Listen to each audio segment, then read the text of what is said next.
반갑습니다. 경제 초보들이 보기만 해도 아하 그렇구나 할 수 있게 알려드리는 경제지식 리필 프로젝트.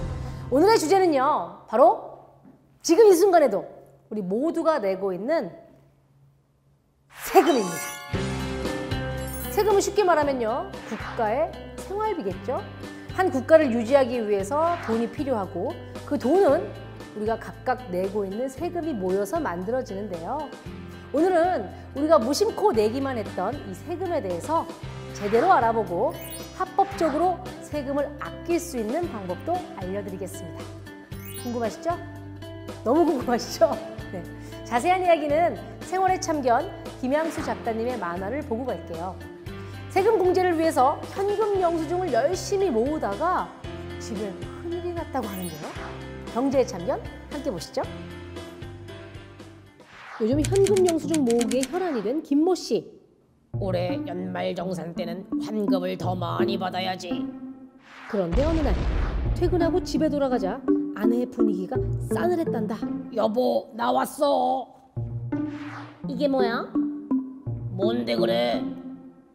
김모 씨가 받은 현금 영수증 중에 사지도 않은 여성용 명품백이 적혀 있었던 것. 이게 뭐야? 하지만 김모 씨는 억울했다. 본인은 그런 매장에 들어가 본 적도 없기 때문인데. 아니, 누굴 사준 거야? 바람났어? 결백을 주장했지만 아내는 믿지 않았고 김모 씨도 어찌된 일인지 영문을 몰랐다. 좋은 아침. 맞다. 나 어제 아내한테 명품백 하나 사줬는데 생일 선물이라 비밀로 하려고. 현금 영수증은 네 걸로 했어. 나 잘했지.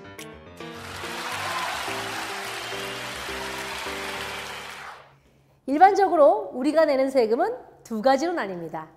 직접세와 간접세인데요. 이 직접세는 세금을 실제로 부담하는 사람과 납부하는 사람이 일치하는 것인데요. 예를 들어서 소득에 대한 세금인 소득세, 법인 소득에 대한 세금인 법인세, 또 상속받았을 때 내는 상속세, 증여세, 이와 같은 것들이 포함됩니다. 반면에 간접세는 납세 의무자가 세금을 내긴 내는데 그 세금이 물품의 가격에 포함되어서 그 물품을 사는 사람에게 부담이 전가되는 것을 말합니다. 예를 들어서 상품을 사고 팔 때 그때 내는 부가가치세, 술값에 포함되는 주세, 보석이나 승용차를 살 때 내는 개별 소비세 같은 것이 포함되는 것이죠. 쉽게 말하면 직접세는 소득과 수입을 바탕으로 세금을 내고요. 간접세는 소비와 지출을 바탕으로 내는 세금입니다.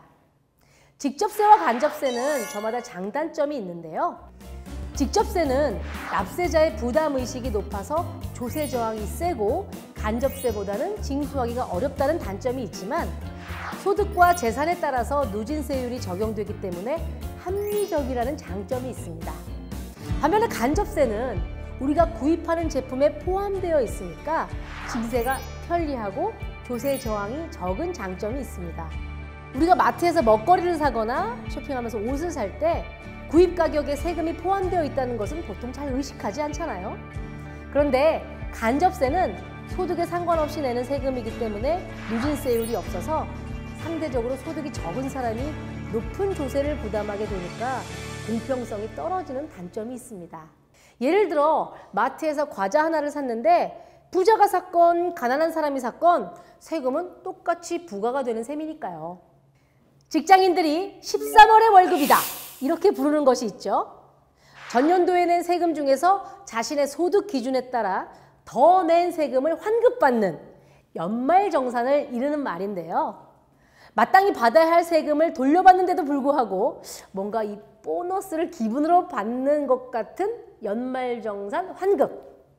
반면에 소득 기준이 높아서 세금을 덜 냈다면 이거는 뭐 환급은커녕 세금을 더 내야 할 수도 있겠죠. 13월의 월급이 아니라 13월의 세금이 되는 셈인데요. 그래서 세금을 절약하기 위한 노하우가 중요합니다. 연말정산 신고 마감인 3월 10일 즈음에서 다급하게 준비를 하다 보면 당연히 받아야 할 세금 혜택을 놓치는 경우가 많다고 합니다. 연말정산 공제 중에서는 미리미리 챙겨놔야 혜택을 받을 수 있는 항목이 많은데요. 첫 번째로 시력이 안 좋아서 안경이나 콘택트 렌즈를 구입하시는 분들, 안경사에게 영수증을 받아서 챙겨놔야 합니다. 영수증에 이름과 시력 교정용이라는 사실이 적혀 있으면 공제가 가능하다고 하니 구입할 때마다 미리미리 챙겨놓으면 좋겠네요.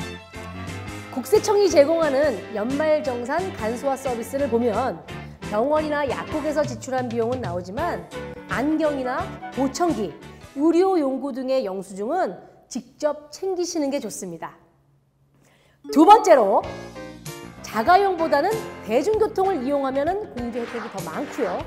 마트보다는 전통시장을 이용하는 것이 공제 유리하다고 합니다. 단, 현금을 냈을 때는 현금 영수증을 꼭 발급받는 거 잊지 마시고요. 세 번째로 월세 공제를 챙겨서 받아야 합니다. 전용 면적 85제곱미터 이하 주택에서 월세를 내시는 분들은 무주택 세대주, 연간 총급여가 7천만 원 이하인 경우 월세 공제를 받을 수 있으니 꼭 챙기시길 바랍니다. 그런데 이 경우에 임대차 계약서와 주민등록 등본 주소지가 다르면 공제가 되지 않는다고 합니다.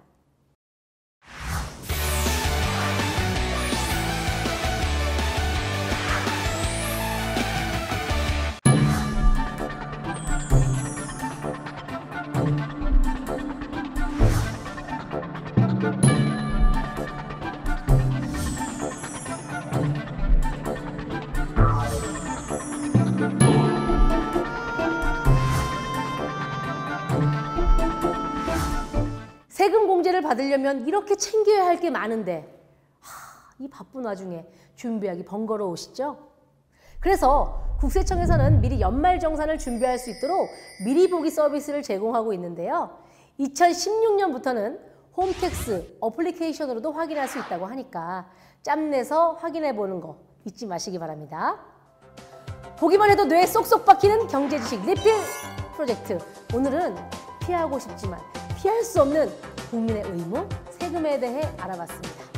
다음 시간에 만나요. 안녕!